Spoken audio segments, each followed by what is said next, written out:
Hello students, in the last video we were studying about the various methods of saving by which we can save our money safely.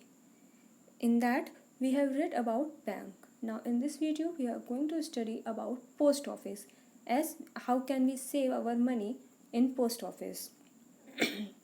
Like commercial banks, the Postal Department of India gives facility to the public at large to deposit its savings and make withdrawal when desired.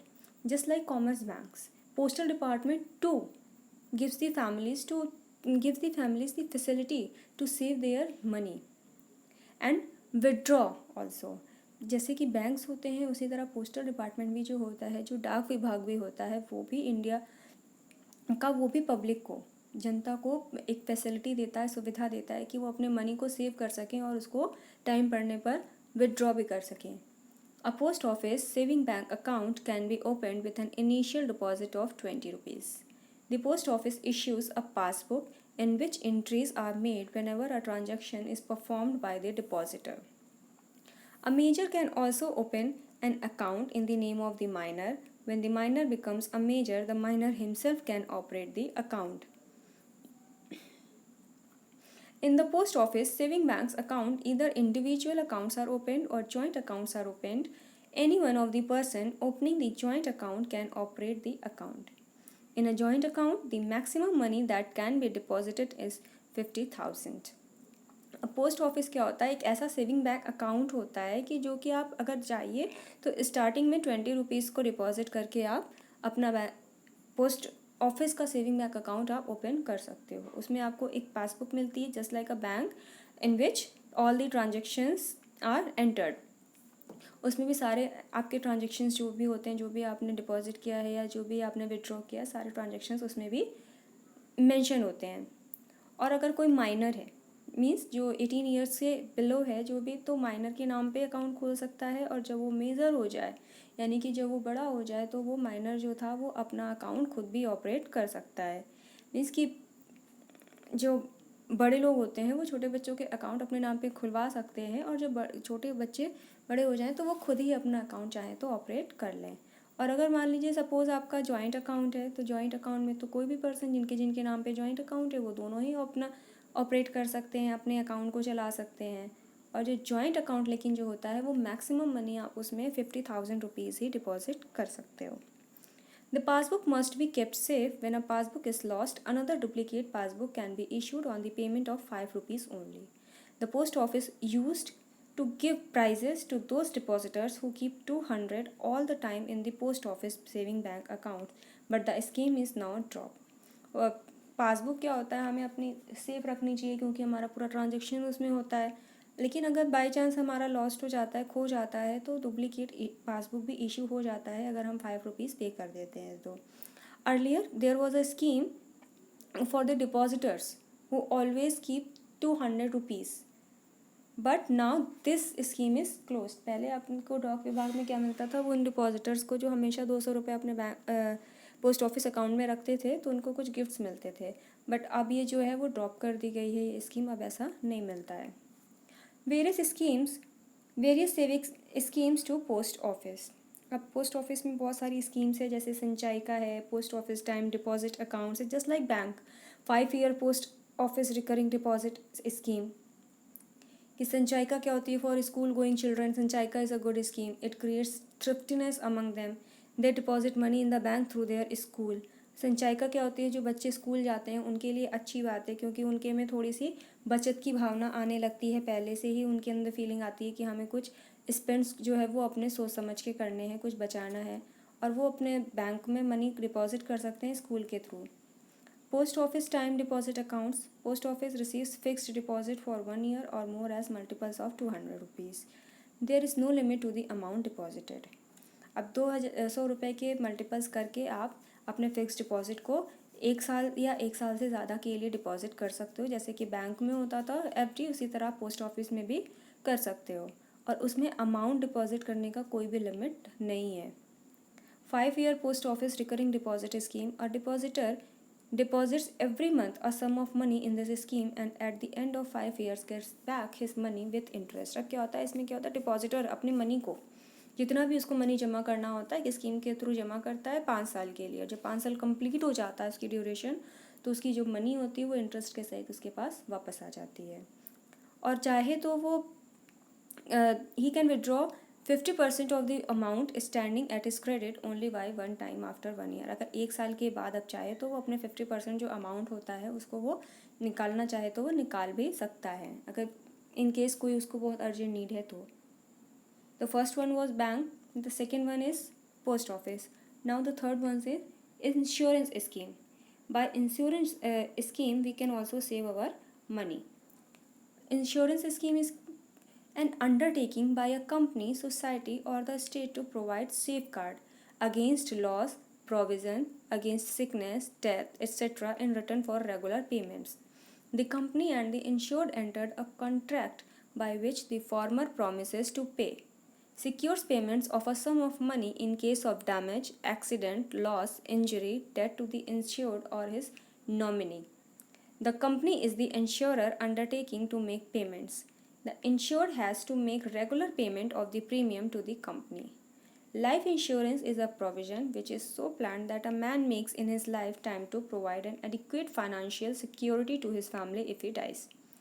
The contract is called the policy and the periodical payment made is called the premium. The premium may be payable monthly, quarterly, half yearly और annually. अब insurance क्या होती है, company है, कोई society है या कोई भी स्टेट है, एक सेफ्टी के रूप में आपको प्रोवाइड कराता है कि आपका कोई लॉस हो जाए, कोई आपकी सिकनेस है या किसी की डेथ हो जाए तो उसमें आपको रेगुलर पेमेंट करते हो उसमें, तो उसके बदले में आपको एक तरह से सिक्योरिटी मिलती है, आपको सुरक्षा प्रोवाइड कराता है।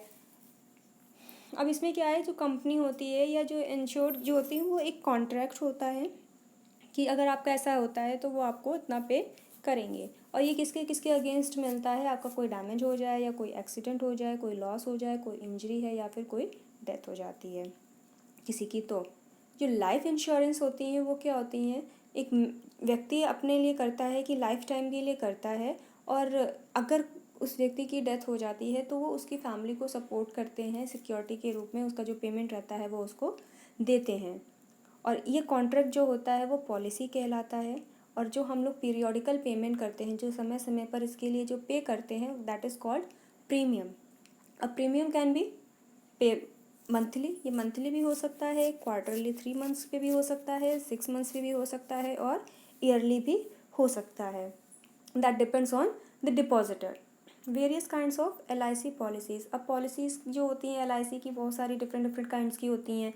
Fix term endowment policy, life insurance policy, fixed term education scholarship policy, the anticipated endowment insurance policy, the Griha Lakshmi insurance plan, insurance policy with profit.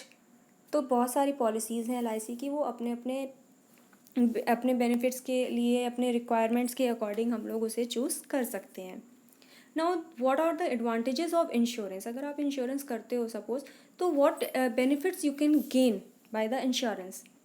Insurance is useful to the insured as well as to his heirs on his death as following. अब insurance अगर कराते हो तो जो insured जिसने ensuring करवाई है insurance, उसको तो बेनिफिट मिलता ही है, साथ ही साथ अगर उसकी कभी डेथ हो जाती है तो उसके heirs जो होते हैं, जिसके उत्तराधिकारी होते हैं उनके बाद आने वाले, तो उनको भी बेनिफिट्स मिलता है। What benefits? All the insured amount is paid to the heirs on the death of the insured। जो भी heirs होते हैं, जो भी उत्तराधिकारी होते हैं इंश्योर्ड पर्सन के लिए, जिसकी नाम से इंश्योरेंस कराया जाता है, उसकी डेथ पे उसको अमाउंट पे कर दिया जाता है। The insured gets a lump sum of money for his old age. Suppose जो इंश्योरेंस जिस पर्सन ने कराया है उसकी डेथ नहीं हुई है, तो लेकिन उसको ओल्ड एज में जब उसकी ड्यूरेशन कंप्लीट हो जाती है इंश्योरेंस पॉलिसी की, तो उसको पूरी एक नियर अबाउट मनी मिल जाती है। Insurance is the best kind of saving because in other savings the depositor gets only interest, but the insurance company pays all the insured amount even before the fixed time to the heirs of the or the nominees of the insured।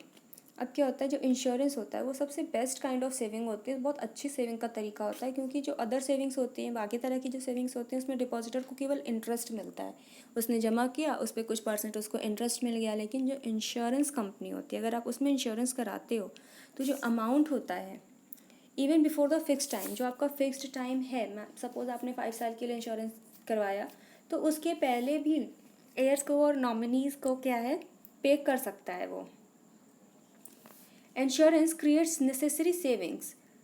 The insured has to save money to deposit the premium in time. Insurance क्या है, एक necessary savings बनाता है। क्यों? क्योंकि आपको time to time उसको deposit करना ही करना होता है। अब बैंक में है तो सपोज आपने आज नहीं किया, कल कर देंगे, इस मंथ नहीं किया, नेक्स्ट मंथ कर देंगे। लेकिन इंश्योरेंस पॉलिसी में आपकी मंथली होती है, चाहे क्वार्टरली है, चाहे एनुअल है, चाहे हाफ ईयरली है, तो आपको उस टाइम पे करना है। तो आप एक सेविंग जो होती है वो फिक्स्ड होती है कि हाँ, हमें इस टाइम पे सेविंग अपनी करनी ही करनी है, इसमें जमा आपको करना ही करना है।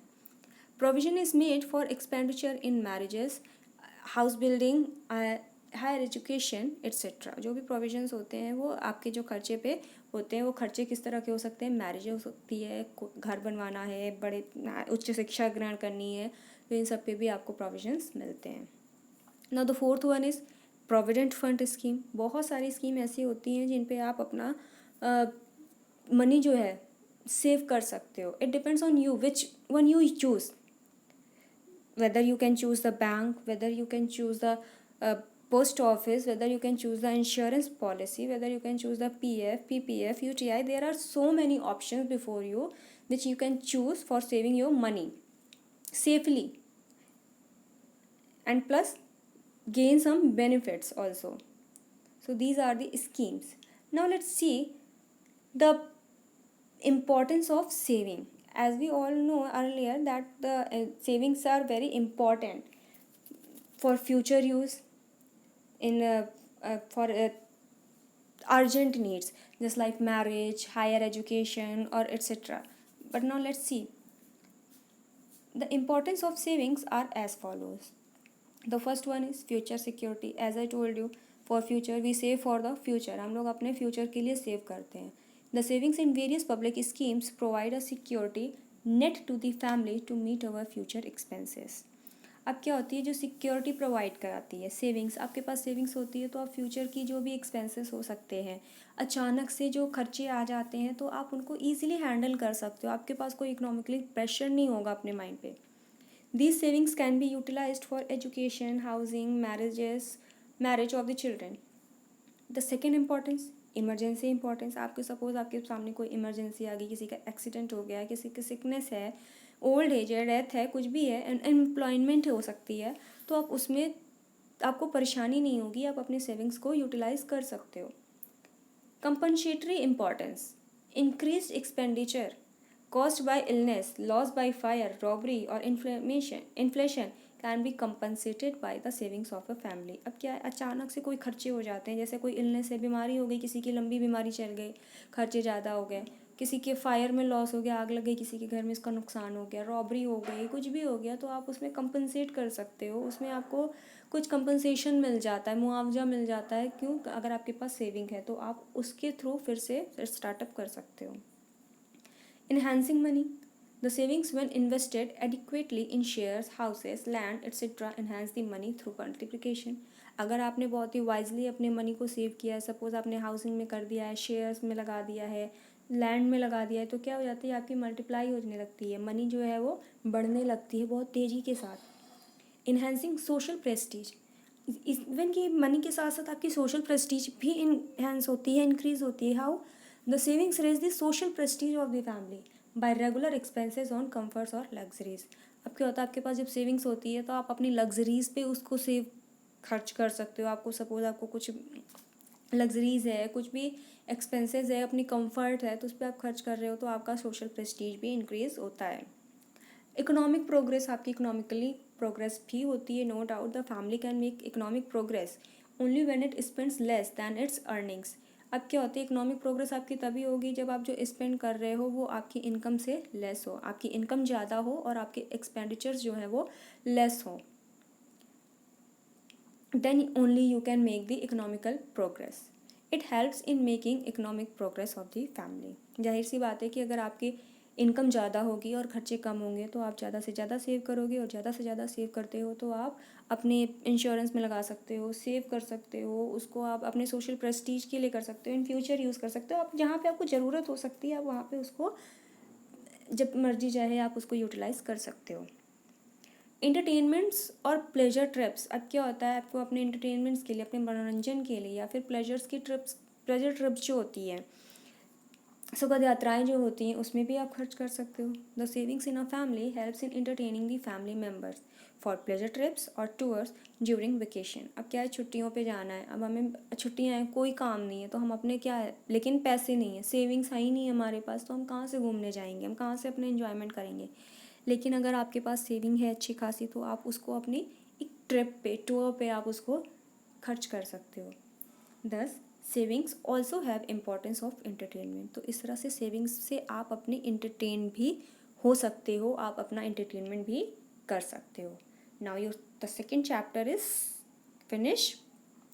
In the next video, we will study about the household mathematics.